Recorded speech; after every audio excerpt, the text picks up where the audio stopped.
की जय। बंदी छोड़ कबीर परमेश्वर जी की जय। बंदी छोड़ गरीबदास जी महाराज जी की जय की जय।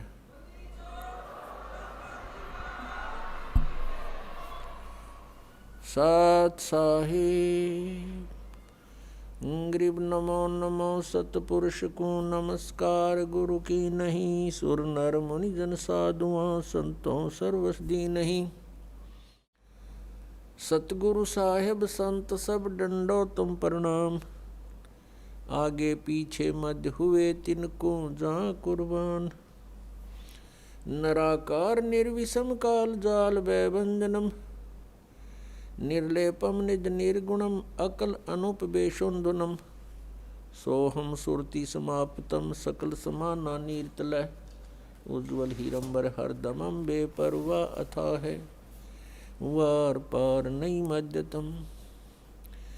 ग्रीव जो सुमर सिद्ध होई गणनायक गलता न करो अनुग्रह सोई पारस पद परवाना।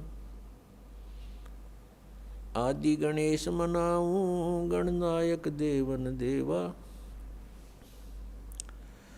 चरण कमल लो लाऊं आदंत करूं सेवा। परम शक्ति संगीतम रिद्धि सिद्धि दाता सोई। अवगत गुण अतीतम सतपुरुष निर्मोही। जगदम्बा जगदीशम मंगल रूप मुरारी। तन मन अर्पों शीसम भक्ति मुक्ति भंडारी। सुर नर मुनि जन ध्यावे ब्रह्मा विष्णु महेशा। शेष सहस मुख गावे पूज्य आदि गणेशा। इंद्र कुबेर सरीखा वरुण धर्म राय ध्यावे। समर्थ जीवन जी का मन इच्छा फल पावे। 33 कोटि आधारा ध्यावे शेष 88। उतरे भव जल पारा कट है यम की फांसी। 33 कोटि आधारा ध्यावे शेष 88। उतरे भव जल पारा कट है यम की फांसी।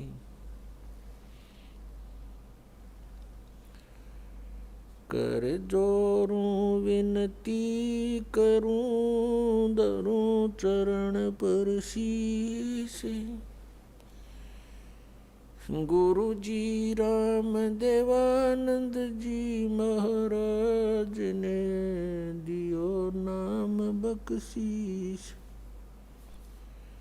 कोटि कोटि सिजदा करूं कोटि कोटि प्रणाम। चरण कमल में राखियो मैं बंदी जो गुलाम। कुत्ता हूँ गुरुदेव का रामपाल दास का नाम।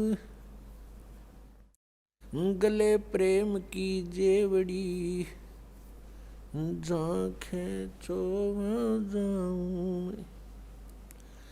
तो करो तो बावड़ू दूर दूर करो तो जाऊं। जो राखो तो ही रहूं जो देवो सुख। जय इब के सतगुरु मिले सब दुख आँखों रोए। चरणों ऊपर शीश धरूं कहूँ जो कहनी हो। कबीर गुरु जी मिलेंगे पूछेंगे कुशलात। आदि अंत की सब कहूँ अपने दिल की बात। गुरु जी तुम ना भूलियो चाहे लाख लोग मिल जाएं। हमसे तुमको बहुत है तुम जैसे हमको नहीं। तुमरे विसारे क्या बने मैं किसकी शरण में जाऊं। शिव बिरंच मुनि नारदा तिनके हृदय न समाऊं। अवगुण किए तो बहुत किए, अवगुण किए तो बहुत किए, करत नव निहार। बावे बंदा बख्श दियो, बावे गर्दन उतार। अवगुण मेरे बाप जी, बख्शो गरीब नवाज। जो मैं पूत कुपूत हूँ, बोहर पिता को लाज। मैं अपराधी जन्म का, नक सिक भरे विकार। तुम दाता दुख भंजना, मेरी करो संवार। सूरत करो मम साइया, हम हैं भव जल माही। आप ही बह जावांगे, जो तुम न पकड़ोगे बाण। हे बंदी छोड़ दयाल जी, तुम तक हमारी दौड़े। जैसे काग जहाज का, अब सूझत और न ठोरे। परम पिता परमात्मा पूर्ण ब्रह्म कबीर परमेश्वर जी की असीम कृपा से आज हम सबको ये सत्संग सुनने को मिला।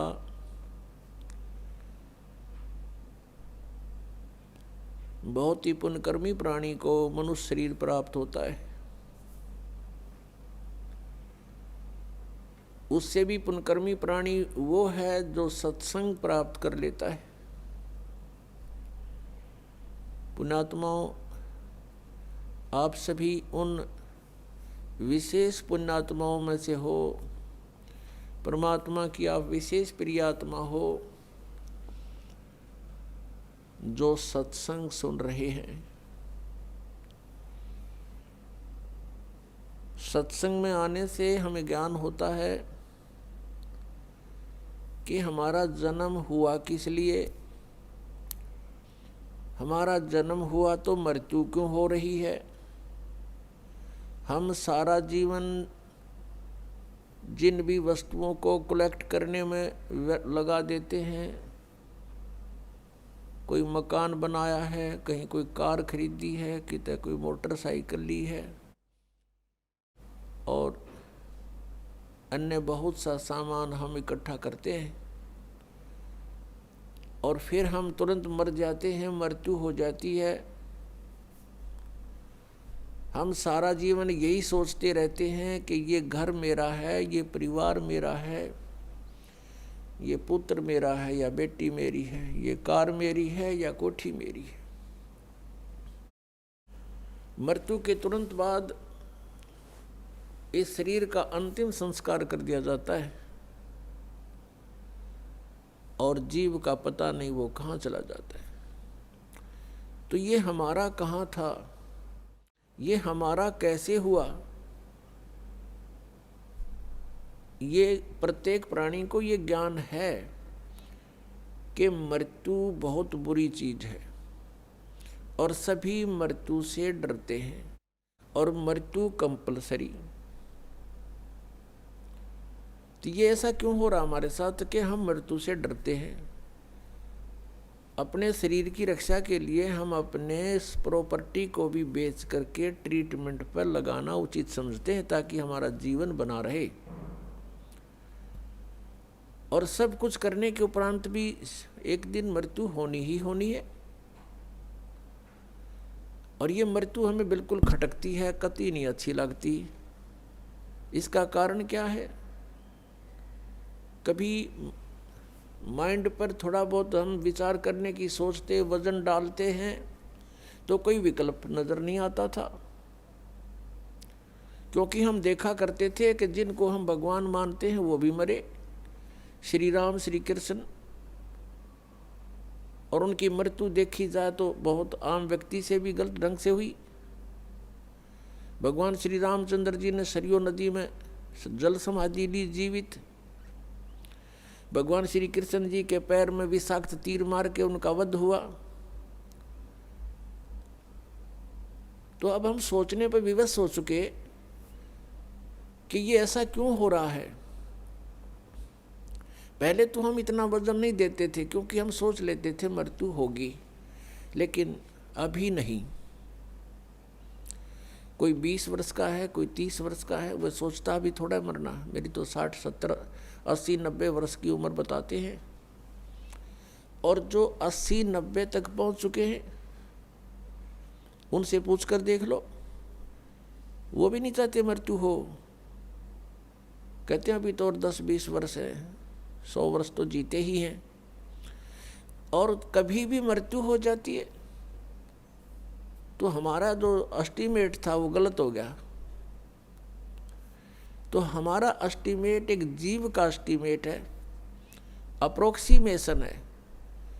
तो इसके लिए हमने परमेश्वर के द्वारा दिए गए उस ज्ञान पर चलना पड़ेगा, तभी हम सफल होंगे। अब हम मृत्यु को बिल्कुल पसंद नहीं करते, मृत्यु हो रही है। इसका कारण क्या है? क्योंकि हम ऐसे स्थान से आए हुए हैं जहां मृत्यु नहीं होती थी और वृद्ध अवस्था भी वहां नहीं थी। प्राणी मनुष्य जीवन प्राप्त करके बुढ़ापा पसंद नहीं करता और कंपलसरी मृत्यु पसंद नहीं करता, कंपलसरी होगी। तो ये वहाँ नहीं थी जहाँ से हम आ गए अपनी गलती करके। अब चाहे कोई 70-80 साल वर्ष का हो गया है, वो भी नहीं सोचा मैं युवा दिखाई दूं। और किसी अच्छा कोई सेठ है या कोई राजनेता है, पैसे का ब्योंत है, विदेशों में जा करके, फॉरेन में जाके और पूरी अपनी स्किन वो कराते हैं, चेहरे की दोबारा उसकी बढ़िया मेकअप बनवा का सर्जरी करवा के और युवा दिखाई दूं। कितने दिन हो गया सर्जरी कामयाब, और फिर कभी गोली से मारा जा, एक्सीडेंट दुर्घटना मर जाता हुआ रहेगी मेकअप बड़ी बनाई। तो जो हमने इस मिट्टी से लाभ लेना था उसका हमने पता नहीं चला, इसको कैसे सदुपयोग करें। हम ऐसे लोक में रहते थे जहां वृद्धावस्था नहीं आती थी, सदा युवा रहते थे और मृत्यु नहीं होती थी। और जब तक हम उस स्थान पर नहीं डालेंगे तब तक ये रोग कटे नहीं या समस्या समाधान हो नहीं सकता। उसके लिए जानकारियां सत्संग में बताई जाती है। क्या बताया जाता है? तू कौन कहाँ से आने फंदा, देखो आगे बेरानी क्यों जलता। तू कौन कहाँ से आने फंसा, यहाँ आगे बेरानी क्यों जलता। चल थीर करूं अवगत नगरी, जहाँ चौर सुहंगम अजब ढूरता। क्या बताते हैं कि तू कहाँ से आके फंस गया और यहाँ बिरानी आग में जल रहा है। और परमात्मा कह रहे हैं कि चल तुझे वहाँ ले चलता हूँ जहाँ जीव कभी नहीं मरता। उस लोक में चलो जहाँ जाने के बाद फिर कभी मृत्यु नहीं होगी। वो सत्यलोक है। सत्यलोक से हम सभी आए हुए हैं और यहाँ हम कैसे आगे, हमसे कौन सी भूल बनी थी, ये भी परमात्मा ने ही आकर हमें याद दिलाई है। क्योंकि हम जो गलती वहाँ कर चुके थे हम उसको गलती नहीं मान रहे थे। जो हम सतलोक में गलती किया करते थे हमने उस गलती को गलती नहीं माना था। इसलिए हमें आज तक भी ये महसूस नहीं हुआ था कि हमने कौन सी गलती कर दी जो यहाँ दुर्गति हो रही है। तो ये जानकारी आपको सत्संग में बताई जाती है, दी जाती है। और ये ज्ञान जो आपको सुनाया जा रहा है, ये परमेश्वर ने स्वयं आकर ही बताया है। पुण्यात्मा, ये अमर कथा जो आपको सुनाई जा रही है, ये सत्यनारायण कथा है। और हमने जो कथाएं सुन रखी हैं वो सत्यनारायण कथा नहीं थी। सत्यनारायण का अर्थ होता है सत्यनारायण। सत्य माने अविनाशी, जिसका नाश कभी ना हो, सच्चा भगवान, सच्चा साहिब। हम सत साहिब बोलते हैं उसको। और पहले उसको सत्यनारायण कहा करते थे। सत्यनारायण। नारायण का क्या अर्थ होता है कि जल के ऊपर विराजमान होने वाला परमात्मा। वो परमात्मा नारायण जो है, ये कबीर देव है, कबीर साहब है, जो जल के ऊपर आके विराजमान होता है कमल के फूल पर। ये सत्यनारायण है, ये अविनाशी परमात्मा है। हम इसको सत साहब बोलते हैं, सत साहिब। जैसे साहब कहते हैं, साहब, ये फलाना साहब, ये मंत्री साहब, प्रधानमंत्री साहब। तो हम उसको बोलने में थोड़ा साहिब बोल देते हैं, बोलने में सुथरा सा लगे साहिब। नहीं तो ये सत साहब कहो, सत साहिब, सत साहब एक ही बात। तो सत्य साहिब यानी सत्यनारायण भगवान। सत्यनारायण, सत्य माने सच्चा, अविनाशी। तो हम जिनको सत्यनारायण मानकर उनकी कथा सुनते और सुनाते थे, वो सत्यनारायण नहीं थे, वे अविनाशी नहीं थे। जैसे विष्णु जी, श्री विष्णु जी, श्री ब्रह्मा जी, श्री शिव जी, ये नासवान थे। तो हमने अभी तक न तो सत्यनारायण का ज्ञान था और न ही सतलोक का। गीता जी अध्याय नंबर 18 के श्लोक नंबर 62 में कहा कि अर्जुन, तू सर्वभाव से उस परमेश्वर की शरण में जा, उसकी कृपा से ही तू परम शांति को और सनातन परम धाम को प्राप्त होगा। उसी परमेश्वर की कृपा से सनातन परम धाम और परम शांति। जब तक जन्म मृत्यु है, जीव को शांति नहीं हो सकती। क्योंकि इस पृथ्वी पर आप किसी भी जीव को देख लो, किसी को भी चैन नहीं है। हम राजा लोगों को ये समझते थे ये बड़े सुखी हैं, इन जैसा दुखी धरती पर इंसान नहीं। ये सत्कर मान लेना। अब इनके बस की बात नहीं, ये राज ना करें, क्योंकि इनके भाग में लिख रखा है, इसकी इनकी किस्मत है, पिछले पुण्य है। उन पुण्यों के प्रतिफल में उनको ये समस्या मिली हुई है। देखो, एक छोटे से परिवार का एक मुखिया होता है जिसमें 5-7 सदस्य होते हैं। उनकी व्यवस्था में वो कितना दुखी रहता है। किसी कोई बीमार हो गया, किसी के कपड़े लेने हैं, किसी की फीस भरनी है, फिर विवाह के योग्य हो गए, विवाह ना हुआ तो चिंता होगी, तो फिर आगे बनवाने और समस्या, पुत्र ना हुए उनका तो समस्या। तो कहने का भाव ये है, वो एक ही छोटे से परिवार के पोषण में रात को भी सपने में भी दुखी रहता है। और राजा तो एक बहुत बड़े क्षेत्र का मुखिया बन जाता है, पिता बन जाता है। राजा प्रजा का पिता होता है और उसको कितनी चिंता रहती है, कहीं फ्लड आ गया है तो राजा को धक्कदेसी होगी कि दुर्घटना होगी तो उसी को समस्या होती है। कहीं कुछ बनाना है, कहीं कोई अशांति फैल गई है, कोई MLA खिसकन की सोच रहा है तो नींद आवा नहीं। तो यहाँ कहते हैं परमात्मा कि यहाँ शांति नहीं किसी प्राणी को। राजा लोग, निर्धन तो सोचता है धनवान सुखी, धनवान सोचते हैं कि राजा सुखी। राजा सोचता है कि भाई स्वर्ग में बताओ सुख तो वहाँ होगा। ये सत्कर मान लेना आप। इन राजा लोगों को सुख नाम की चीज नहीं है, सपने में भी नहीं सुख इनको। और फिर ये सोचते हैं स्वर्ग में सुख है। जिन बकवादों को हम सुख मानते हैं वो सुख नहीं है। परमात्मा कहते हैं झूठे सुख को सुख कहे, ये मान रहा मनमोद, ये सकल जबीना काल का कुछ मुख में कुछ गोद। बेटा जाया खुशी हुई बहुत बजाए थाल, ये तो आना जाना लगा हुआ है जो कीड़ी का नाड़।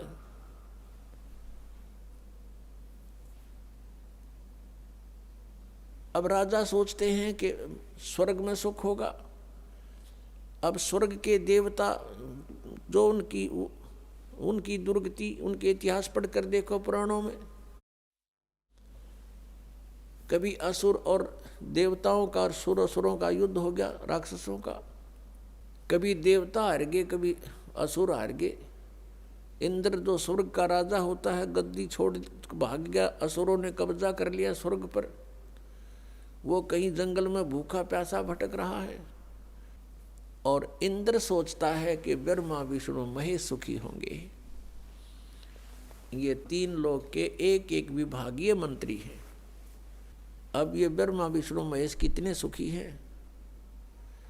श्री विष्णु जी के अवतार श्री कृष्ण जी, श्री रामचंद्र जी, श्री रामचंद्र के रूप में राजा दशरथ के घर जन्म जब श्री विष्णु जी का हुआ, युवा हुए, युवा होते विवाह हुआ, विवाह होते ही वनवास हुआ, वनवास से सीता का हरण हुआ, यानी उसकी पत्नी का रावण उठा ले गया। और फिर रावण के साथ युद्ध हुआ, पुण्यात्माओं करोड़ों व्यक्ति मारे गए वहां पर। तब सीता की वापसी हुई। वापसी आने पर बड़ी खुशी बनाई, नगरी में दीप जलाए गए घी के। सीता के वापस, श्री राम के वापस आने पर, सीता लौटा लाने पर। और कुछ दिनों के बाद सीता जी का निष्कासन कर दिया श्री रामचंद्र जी ने स्वयं ही। किस बात पर के एक धोबी ने व्यंग कस दिया। वो अपनी पत्नी को धमका रहा था रात्रि के समय। वो किसी उस आपस में कहा सुनी होने से उस धोबी की पत्नी घर से बाहर चली गई थी कहीं अपने रिश्तेदारी में। फिर वो वापस लेकर आया तो उसको धमका रहा था कि मैं तुझे घर नहीं रखूंगा, तू 3 दिन कहाँ रही। मैं दशरथ के पुत्र जैसा नहीं हूं जो वहां पर 12 वर्ष तक रावण के पास रही, उसको फिर घर ले आया। उधर से श्री रामचंद्र जी राजा थे अयोध्या के। पहले राजा लोग अपनी प्रजा के दुख सुखों को स्वयं ही जाना करते थे। रात्रि के अंदर वेश बदल कर घूमा करते थे। ये बात जब देखा कि किस घर में की आवाज आ रही है, वहां खड़ा होकर सुना, तब उसने सुनने को मिला कि मैं उस राजा दशरथ के पुत्र रामचंद्र जैसा नहीं हूं जो रावण के पास उसकी पत्नी रही और उसको घर में रखे हुए है। तो सुबह निकल जाना यहाँ से। इस बात को सुनकर ही श्री रामचंद्र जी ने सीता जी को निष्कासित कर दिया, निकाल दिया घर से कि नगरी के लोग मेरे ऊपर व्यंग कस रहे हैं और मैं ये बात नहीं सुन सकता। पुण्यात्माओं, जब सीता जी को रामचंद्र जी लाने लगे रावण का वध करके, लंका का राज्य विभीषण को देकर, तब श्री रामचंद्र जी ने कहा था कि मैं तेरी परीक्षा लूंगा और यदि परीक्षा में सफल होगी तो मैं ले चलूंगा, नहीं तो नहीं ले चलूंगा। मैं तुझे अग्नि में जलाऊंगा, यदि तू अग्नि में जल गई तो समझूं तेरी कि तू कलंकित थी, तू रावण को समर्पित हो चुकी थी। और यदि अग्नि में तू नहीं जली तो मैं निष्कलंक जानूंगा, तब तुझे ले चलूंगा। ऐसा ही किया गया। सीता को अग्नि में बैठा दिया और हजारों की संख्या में दर्शक थे। सीता जी नहीं जली और सब ने कहा कि भगवान निष्कलंक है, माई निष्कलंक है। और इतनी कठोर परीक्षा लेकर के वापस अपने घर लाया था। और फिर एक व्यक्ति के कहने से श्री रामचंद्र जी ने उसको निकाल दिया, अपनी पत्नी को। तो कहाँ गई वो उसका अपना जजमेंट?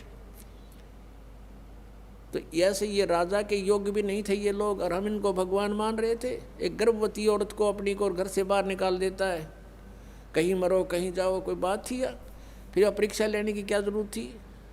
और क्यों इतनी दुनिया मरवाई, फिर छोड़ देता रहे, रावण के पास ही रहती हो। पुण्यात्माओं, यहाँ का राजा काल भगवान है, और ये नहीं चाहता कि यहाँ के प्राणियों को परमात्मा का पता लग जाए, जिस कारण से इसने इनको भगवान सिद्ध करवा रखा था अपने नकली दूतों के माध्यम से। और फिर क्या होता है लास्ट में, श्री रामचंद्र जी ने अश्वमेघ यज्ञ घोड़ा छोड़ दिया कि पूरी पृथ्वी पर शासन प्राप्त करने के लिए कि इस घोड़े को जो पकड़ेगा वो युद्ध करे मेरे साथ। वो घोड़ा उन्हीं के पुत्रों ने, जो सीता जी ने बाहर जाके जन्म दिया था ऋषि वाल्मीकि की कुटिया में, एक पुत्र गर्भ में था, दूसरा फिर वाल्मीकि जी की मिसअंडरस्टैंडिंग के कारण एक घास से, यानी कुसा से, या घास होती है डाब, इससे एक लड़का बनाया था। ये अलग कहानी है, फिर बताएंगे। तो लव और कुश नाम से प्रसिद्ध हुए। लव तो सीता के गर्भ से जन्म हुआ था, और कुश को वाल्मीकि जी ने अपनी भक्ति शक्ति से उसको बनाया था। लव और कुश युवा थे, उन्होंने वो श्री रामचंद्र जी का घोड़ा पकड़ लिया। फिर उनका पिता पुत्रों का युद्ध हुआ तो दोनों ने छक्के छुड़ा दिए राम के, और सीता जी फिर भी उनके हाथ नहीं आई और वो पृथ्वी के अंदर समा गई। और श्री रामचंद्र जी ने आकर के सरयू नदी के अंदर, अयोध्या के साथ से बह रही एक सरयू दरिया, उसमें जल समाधि ले ली इसी दुख में। अब श्री कृष्ण जी का इतिहास देख लो। श्री विष्णु जी अवतार, श्री कृष्ण जी श्री राम वाली, श्री रामचंद्र जी के जीवन वाला भोग भोग के वो प्राणी श्री कृष्ण रूप में फिर जन्म हुआ। सारा जीवन दुखी रहा श्री कृष्ण, सारा जीवन जेल में जन्म हुआ, माता पिता कैद में, कभी मामा शत्रु हो गया, कभी पूतना मारने जा रही है, कभी केसी, कभी चाणोर शत्रु हो गया, कभी जरासिंह लड़ने को आ रहा है, कभी शिशुपाल से युद्ध हो रहा है, कवासुनी हो रही है, और कभी फिर कल्यवन आ रहा है। इस दुख में श्री कृष्ण जी ने मथुरा का त्याग कर दिया और ऐसे स्थान पर रहने लगे जहाँ कोई ना पहुँच सके। समझदार व्यक्ति यही सोचते हैं, राड से बाढ़ अच्छी होती है, झगड़े से बचाव अच्छा होता है। श्री कृष्ण जी उन सबको भी मार सकते थे, क्योंकि वो त्रिलोक के में एक विभागीय मंत्री है, एक विशेष शक्ति होती है प्राणी में, वो उनके अंदर शक्ति थी। लेकिन यही सोचा था कि किस किस ने मारूं, या तो सबकी बुद्धि भ्रष्ट। तो श्री कृष्ण जी ने द्वारका बनाई। समुद्र के बीच में एक टापू था जिसका केवल एक गेट था, द्वारिका, एक द्वार की नगरी। और ये सोच करके वहाँ यदि इतनी दूर, पहले तो कोई आवेगा नहीं, ऐसे स्थान पर जा रहे हम, और वहाँ कोई आवेगा युद्ध करने तो हम एक ही तरफ से उसका सामना कर सकते हैं, इसलिए एक गेट था उसका, और बाकी 3 समुद्र था 3 तरफ। तो वहाँ श्री कृष्ण जी चले गए, अपना अधिकतर सारा ही जीवन वहाँ व्यतीत किया। यहाँ तो ज़्यादा से ज़्यादा 18 साल के 20 वर्ष के तक यहाँ रहे थे द्वारका में, और बाकी फिर लगभग 200 वर्ष तक जिए थे श्री कृष्ण जी। और बाकी का समय द्वारका में व्यतीत किया था उन्होंने।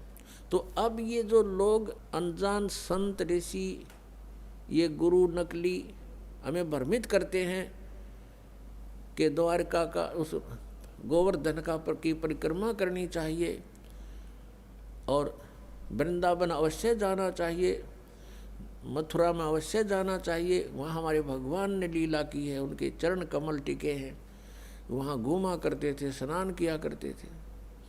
अरे श्री कृष्ण जी यहाँ तो 20 वर्ष रहे थे इस मथुरा में, बाकी 180 साल तो वहाँ रहे हैं द्वारका में, और वहाँ का नामो निशान मिट गया उस द्वारका को।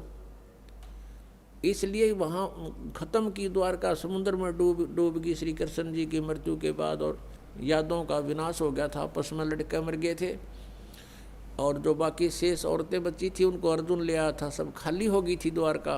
उसके बाद वो समुद्र ने डबो दी थी, अंदर चली गई। कारण यही था कि भगवान ने सोचा कि यहाँ आएंगे फिर ये धक्के खान द्वारका में इतनी दूर, इसलिए उसका नामो निशान मिटवा दिया था। अगर आज द्वारका होती तो ये नकली कहते द्वारका में भगवान रहे थे, वहाँ जाया करो, वहाँ बहुत पुण्य होता है। उस द्वारका में तो सत्यानाश होया था, सारे यादव कटका मर गए थे वहाँ पर। आज भी जाते हैं वहाँ बहुत से श्रद्धालु। तो कहने का भाव यह है कि जब तक आत्मज्ञान बिना नर भटके, इस तत्व ज्ञान बिना नर भटके, कदे मथुरा कदे काशी। फिर श्री कृष्ण जी का फिर कैसे अंत हुआ? श्री कृष्ण जी के सामने पूरा यादव कुल आपस में लड़का मर गया, पोते पड़पोते रिश्तेदार सब आपस में कट कर मर गए। और वो सारा सांग देख कर, वो सारा अनर्थ देख कर जब श्री कृष्ण जी की मृत्यु हुई, एक परिवार के सामने एक आधे की मृत्यु हो जाती है, उसका कलेजा फट जाता है, रो रो के पागल हो जाता है इंसान। तो पुण्यात्माओं, आज तक हमें सत्यनारायण कथा नहीं मिली थी, और ये सत्य कथा है। सत्यनारायण का अर्थ है सच्चा भगवान, और सच्चे भगवान की सच्ची कहानी, सच्ची कथाएं। तो प्रसंग चल रहा है कि परमात्मा ने बताया कि तुम जब तक जन्म और मृत्यु के अंदर हो, सुख नहीं हो सकता, शांति नहीं हो सकती। अब इंद्र सोचता है ब्रह्मा विष्णु महेश सुखी होंगे। अब इन ब्रह्मा विष्णु महेश की आप देख रहे हो, श्री राम की, श्री विष्णु जी की, श्री कृष्ण जी की कैसे दुर्गति हुई। श्री कृष्ण यानी ब्रह्मा विष्णु महेश सोचते हैं कि परमात्मा कोई और है, हम सुखी नहीं हैं। अब प्रसंग चल रहा है कि सत्यनारायण कथा जो है, सत्यनारायण का अर्थ है अविनाशी परमात्मा। ब्रह्मा विष्णु महेश ये सत्यनारायण नहीं है। श्री विष्णु जी को हम सत्यनारायण जानकर किसकी कथा सुना और सुनाया करते थे, सुनते और सुनाते थे। आपको दिखाते हैं कि श्री ब्रह्मा जी, श्री विष्णु जी, श्री शिव जी ये सत्यनारायण नहीं थे, अविनाशी भगवान नहीं थे, ये नाशवान थे, इनकी जन्म मृत्यु होती थी। एक झलक दिखाएंगे आपको, समझदार को संकेत बहुत होता है। देखिएगा, श्रीमद् देवी भागवत, श्रीमद् देवी भागवत गीता प्रेस गोरखपुर से प्रकाशित है। ये इसके संपादक हैं हनुमान प्रसाद पोदार, चिमन लाल गोस्वामी। ये कहाँ से मुद्रित है? प्रकाशक एवं मुद्रक हैं गीता प्रेस गोरखपुर, गोविंद भवन कार्यालय कोलकाता का संस्थान। इसका एक थोड़ी सी झलक दिखाते हैं। 123 पृष्ठ, तीसरा स्कंध, 123 पृष्ठ है, ये तीसरा स्कंध है। भगवान विष्णु, श्री विष्णु जी अपनी माता दुर्गा की स्तुति करते हुए बता रहे हैं, तुम शुद्ध स्वरूपा हो, ये सारा संसार तुम ही से उद्भासित हो रहा है। मैं ब्रह्मा और शंकर, हम सभी तुम्हारी कृपा से विद्यमान हैं। हमारा आविर्भाव और तिरोभाव हुआ करता है। आविर्भाव माने जन्म और तिरोभाव माने मृत्यु। हमारा तो जन्म और मृत्यु हुआ करता है। केवल तुम ही नित्य हो, जगत जननी हो, प्रकृति और सनातनी देवी हो। ये प्रकृति दुर्गा को कहते हैं, ये भी ध्यान रखना। ये गीता जी में काम आओगा आपका। भगवान शंकर बोले, देवी यदि महाभाग विष्णु तुम्ही से प्रकट हुए हैं तो उनके बाद उत्पन्न होने वाले ब्रह्मा भी तुम्हारे ही बालक हुए। फिर मैं तमोगुणी लीला करने वाला शंकर क्या तुम्हारी संतान नहीं हुआ? अर्थात मुझे भी उत्पन्न करने वाली तुम ही हो। ये स्पष्ट हो गया। शंकर भगवान कहता है कि मैं जब ब्रह्मा भी आपसे उत्पन्न हुआ तो उसके बाद मेरी उत्पत्ति हुई, क्या मैं आपका बच्चा नहीं हुआ? मुझे भी उत्पन्न करने वाली तुम ही हो। शिवे संपूर्ण संसार की सृष्टि करने में तुम बड़ी चतुर हो। ये शिवे उसी को बोलते हैं, दुर्गा को। इस संसार की सृष्टि, स्थिति और संहार में तुम्हारे गुण सदा समर्थ हैं। उन्हीं तीनों गुणों से उत्पन्न हम यानी ब्रह्मा, विष्णु एवं शंकर, रजगुण ब्रह्मा, सतगुण विष्णु, तमगुण शिव जी, शंकर भगवान नियमानुसार कार्य में तत्पर रहते हैं। अब इस पवित्र पुराण ने, इस श्रीमद् देवी भागवत पवित्र पुराण ने 4 कंसेप्ट क्लियर कर दिए। एक तो ये कि ब्रह्मा विष्णु महेश नासवान है, इनकी जन्म मृत्यु होती है, ये सत्यनारायण नहीं है। और दूसरा ये हो गया कि दुर्गा इनकी माता है तीनों की। तीसरा ये हो गया कि रजगुण ब्रह्मा, सतगुण विष्णु, तमगुण शिव जी। और चौथा कंसेप्ट ये क्लियर हो गया कि ये केवल नियमित कार्य ही कर सकते हैं, यानी जिसके भाग्य में जो कुछ लिखा है उतना ही दे सकते हैं। दुख है तो दुख ही देंगे, ये उसमें परिवर्तन नहीं कर पाओगे। और सुख है आपके भाग्य में तो उसको भी यदि आप इनकी भक्ति करते हो तो निर्बाध दिला देंगे। लेकिन ये कर्म, आपके कर्म में दुख है तो उसको परिवर्तन नहीं कर सकते, या किसी भी प्रकार के पाप कर्म दंड का नाश नहीं कर सकते। ना संचित कर्म को नाश कर सकते और न ही ये प्रारब्ध के कर्म का नाश कर सकते।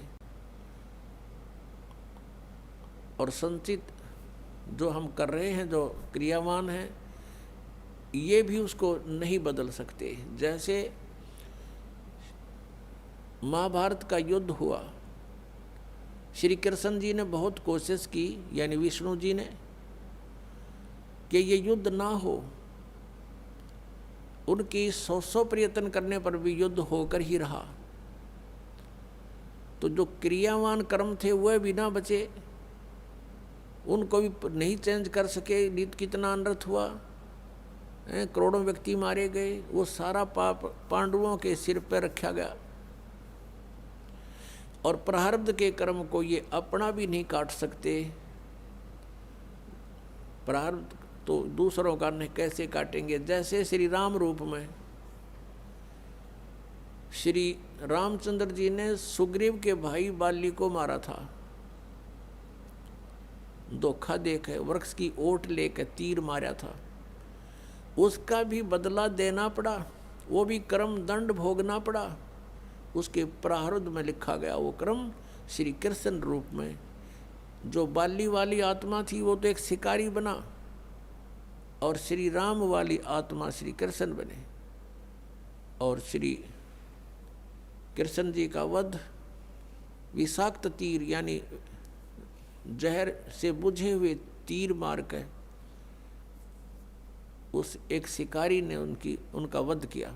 तो उनका अपना भी कर्म भोगना पड़ा उन भगवानों को, जिनकी हम गुण गाया करते थे, जिनको सर्वशक्तिमान बताया करते थे, तो वो भी सर्वशक्तिमान नहीं पाए। ये अविनाशी भी नहीं पाए, क्योंकि इनकी जन्म मृत्यु होती है। इनके पिता कौन है? इनके पिता काल रूपी ब्रह्म है।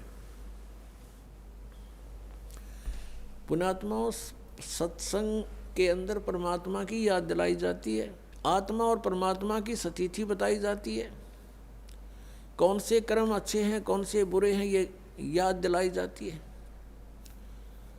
और आपको जो मिशन से जुड़ता है, जो भगवान चाहता है, उसको स्ट्रिक्टली कहा जाता है कि ये पाप नहीं करोगे, ऐसा नहीं करोगे तो तुम सफल होगे, सच्चाई है ये। तो फिर वो आपके क्रियावान कर्म भी बदलवा दिए जाते हैं। जैसे कोई शराब पीता है, कोई चोरी करता है, कोई मिलावट करता है, कोई जारी करता है, कोई और बकवाद करता है, वो सब छुटवाई जाती है। वो क्रियावान कर्मों को भी चेंज कर दिया जाता है। प्रारब्ध के अंदर आपकी किस्मत में कोई ज़बरदस्त दुख है, उसको भी परमात्मा हल्का करके नाश कर देते हैं। परमेश्वर शरण में आने से आई टले बला, और जय मस्तिष्क में जय भाग्य में सूली होवा काटे में टल जा। यदि आपके भाग्य में कहीं मृत्यु दंड लिखा हो, कहते कांटा लाग के, मनमाने ठोकर लाग के, अंगूठा फूट के जीवन बच जा, इतना हल्का करके परमात्मा, वो कबीर परमेश्वर आपके प्रारब्ध में लिखे हुए पाप कर्म का विनाश कर देते हैं। और संचित जो कर्म आपके वहाँ रखे हैं डिपॉजिट, उसका भी नाश कर देते हैं। क्या बताते हैं परमेश्वर अपनी महिमा, आप ही बतावें आकर के।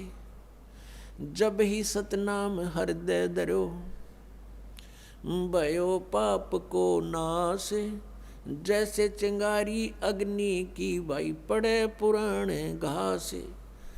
हमारे संचित कर्मों का ढेर लगा पड़ा है। हम आप जी को अब मिली है सत साधना, जो सच्ची साधना करनी चाहिए थी।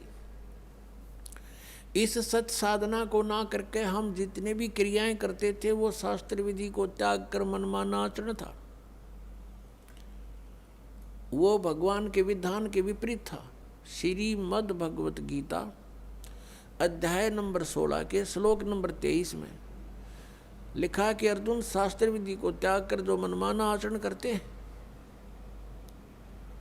अर्थात मनमानी पूजाएं करते हैं, शास्त्र जो शास्त्र अनुकूल नहीं है, तो उनकी न तो गति होती है और न ही उनको कोई सुख होता है और न ही उनको कोई सिद्धि प्राप्त होती है, अर्थात यूजलेस। और इन 3 कामों के लिए ही हम भगवान की भक्ति करते हैं। और वही उन साधनाओं से कोई लाभ नहीं होता जो शास्त्र विधि को त्याग कर मनमाना आचरण करते हैं। तो उन क्रियाओं से हमें पुण्य बना नहीं, भक्ति धन जुड़ा नहीं। और जो साधना हम करते थे शास्त्र विधि को त्याग कर, उससे पुण्य के स्थान पर पाप बनते रहे। हम जिस लोक में रह रहे हैं, ये काल का लोक है। यहाँ सुख नहीं, यहाँ तो सारा निर्दयी कार्य है इस भगवान का। क्योंकि जिसका नाम काल है, जो है ही कसाई, तो वहाँ सुख कैसे हो सकता प्राणी को। अब इसने ये खुद कहता, गीता जी अध्याय नंबर 11 के श्लोक नंबर 32 में, श्रीमद् भगवत गीता में, कि अर्जुन मैं काल हूँ और सबको नष्ट करने के लिए प्रवृत्त हुआ हूँ। अर्जुन 11वें अध्याय के 21वें श्लोक में कह रहा है कि ये भगवान, आप तो देवताओं को भी खा रहे हो, आप तो ऋषियों के भी खा रहे हो, और इस ऋषियों का समुदाय आपके आगे हाथ जोड़ रहा है, मंगल हो, बख्श दो। आप तो इनको भी खा रहे हो। ये कहता मैं तो काल हूँ भाई, मैं ना छोड़ दूँ किसी ने, और तू ना युद्ध करेगा तो भी मारूंगा इनको, ये तो मार रखे मैंने। तो पुण्यात्मा जो खुद न्यों कह मैं काल हूं और उसको हम भगवान मान रहे, हम तो सांप पूज रहे थे, सर्प। अब श्री कृष्ण काल नहीं थे। श्री कृष्ण जी ने इस गीता के ज्ञान से पहले अपने आप को कभी काल नहीं कहा और उसके बाद कभी अपने आप को काल नहीं कहा। ये तो काल जो है ये 21 ब्रह्मांड का स्वामी है और ब्रह्मा विष्णु महेश का ये पिता है। ब्रह्मा विष्णु महेश जी की दुर्गा माता है और ये इसको श्राप लगा हुआ ब्रह्म को, इस काल कहो चाहे ब्रह्म कहो, ये काल रूपी ब्रह्म भी कहलाता है। तो उस श्रापवश इसने 1,00,000 मानव शरीरधारी प्राणी नित आहार करना पड़ता है, और उसके लिए हमें यहां रोक रखा है इसने। अब जैसे कसाई बकरे पालता है, उन बकरों को सब सुविधाएं तो देता है वो, जैसे एक चारों तरफ से उनको बाड़ बना दी, कोई हिंसक पक्षी पशु और ना खा जाए उनको, और चरागाह बनवा दिया उनके लिए, घास फूस बोझड़े झाड़ उड़ा खूब उत्पन्न हो गए। एक तालाब बनवा दिया, एक शेड डलवा दिया घास फूस का, यानी झोंपड़ी। सर्दी लगे तो उसमें आ जाएं, वर्षा आवे तो उसके नीचे खड़े हो जाएं, और चारा खूब बढ़िया उनके लिए उपस्थित होता है। अब वो बकरे ये सोचते हैं कि हमारा जो मालिक है कितना अच्छा है, कैसी सुविधाएं हमें दे रखी हैं, घास दे रखा है खाने को, चरागाह दे रखे हैं, और तालाब बनवा रखा है। अब उन बकरों की इतनी ही बुद्धि काम करती है, लेकिन वो उस समय को भूल जाते हैं जब आता है कहीं से उसको ऑर्डर 20 बकरों का, 10 बकरों का, बकरियों का, तो वो क्या करता है, जा कर के उनसे लेकर डंडा और छांट लेता मोटे मोटे। अब उसमें किसी का बेटा मरो, चाहे किसी की बेटी कटो, चाहे माँ कटो, चाहे बाप मरो, वो ना देखता है किसका बेटा है, किसकी माँ है, इसकी माँ का क्या हाल होगा, रोएगी, इसका बच्चे रोएंगे, तो वो तो उनको निकाल लाता है, वह नहीं सोचता, उसके मन में भी ना आती है बातें, उसने तो छांटने मोटे मोटे और जाके कड़च करवा देता, कटवा देता है। तो यही हालत आप जी की हमारी यहाँ पर हो रही है। आप देखते हो दुर्घटना में परिवार नाश हो जाता है। वैसे किसी आपदा में जैसे भूकंप आ गया, वहाँ पर अक्षेत्र नष्ट हो जाता है। किसी परिवार के 4 मर गए, 5 मत, किसी के 6 मत, 3 मर गए, कुछ बालक बचे, किसी का बाप बच गया। तो ये स्थिति हमारी यहाँ पर है, जैसे कसाई के बकरों की होती है। और हम ये सोचते हैं देखो कितना अच्छा भगवान है, कितनी अच्छी पृथ्वी दे रखी है, इस पर अच्छे नाना भिन्न भिन्न प्रकार के फल फ्रूट हैं, काजू किस्म, सेब संतरे, कभी झरने बह रहे हैं, बढ़िया दरिया बह रही हैं, नीचे जल है, बहुत अच्छा वातावरण है, और हम संतानों उत्पत्ति करते हैं और खाता वो है। लेकिन हम सोच नहीं पाए कि ये हो क्या रहा है, ये क्या हो रहा हमारे साथ, क्योंकि हमारी बुद्धि इतनी कमज़ोर बना दी इसने, और ऐसा शरीर में हमें फिट कर दिया कि हम ज़्यादा सोच नहीं सकते। इसमें कभी कुछ हो रहा है, कभी कोई बीमारी या टेंशन, 100 प्रकार की समस्या इसके अंदर। तो ये ज्ञान भगवान ने आके बताया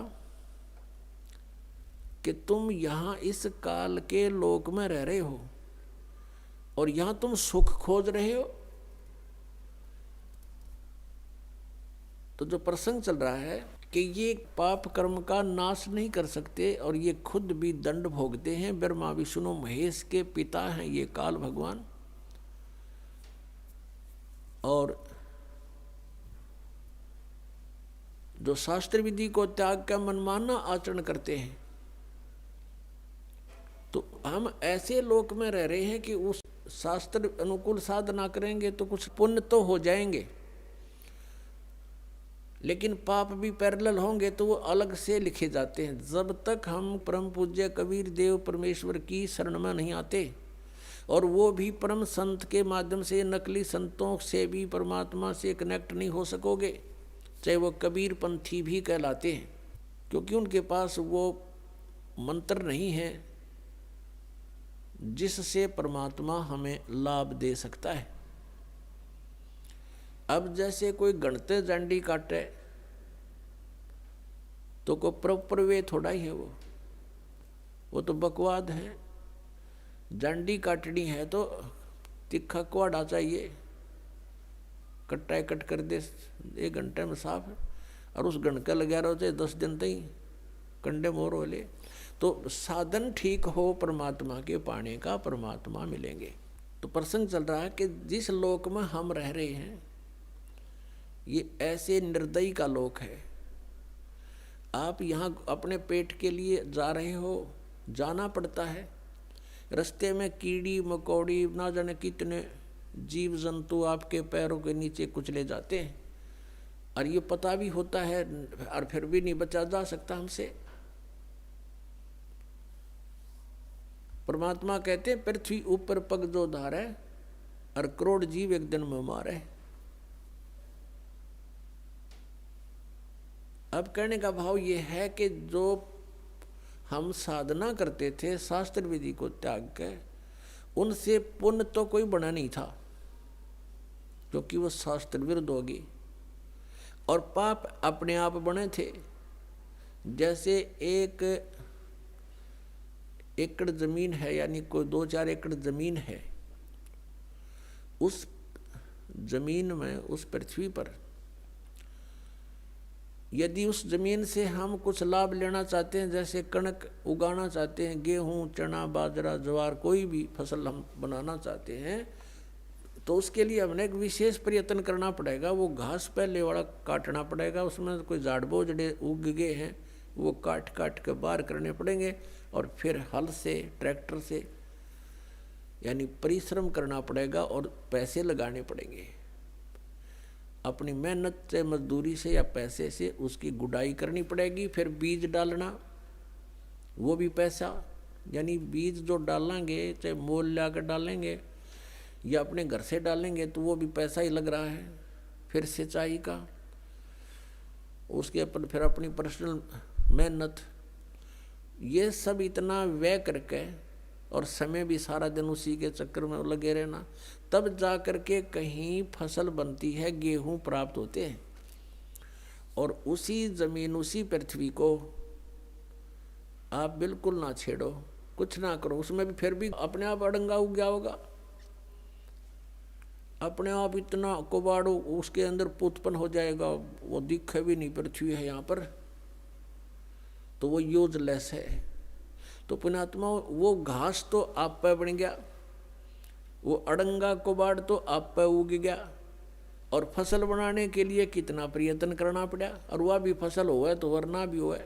यहाँ के जो साधनाएं थी वो ऐसे टाइप की थी जैसे कोई इंद्र की गद्दी प्राप्त करने के लिए, स्वर्ग का राजा बनने के लिए तप या यज्ञ करते हैं,